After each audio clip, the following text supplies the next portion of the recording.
توقیر کی شادی بڑے دھوم دھام سے ہوئی۔ اس کی بیوی رمشا خوبصورت مگر ضدی اور مغرور تھی۔ شادی کے بعد کچھ دن تو سب ٹھیک رہا، لیکن پھر رمشا نے کہنا شروع کر دیا، یہ چھوٹا سا گھر ہے، مجھے ساس کے ساتھ نہیں رہنا، تو میں یہاں رہوں گی تمہاری ماں۔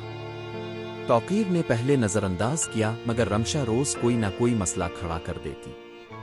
ایک دن اس نے غصے میں آ کر کہا، اگر ماں یہاں رہیں گی تو میں نہیں۔ یہ سن کر توقیر کا دل کانپ اٹھا، مگر محبت میں اندھا ہو کر اس نے ماں کے پاس جا کر کہا، ماں اب کسی اور جگہ چلی جائیں، ہمیں اپنی زندگی جینے دیں۔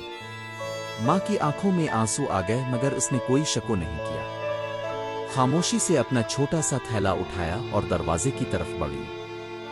جاتے ہوئے بس اتنا کہا، بیٹا اللہ کرے تمہیں ماں کی کمی کبھی محسوس نہ ہو۔ ماں کے جانے کے بعد گھر کی برکت ختم ہونے لگی۔ توقیر اور رمشا میں روز جھگڑے ہونے لگے، کاروبار میں نقصان ہوا اور زندگی مسائل میں گھر گئی۔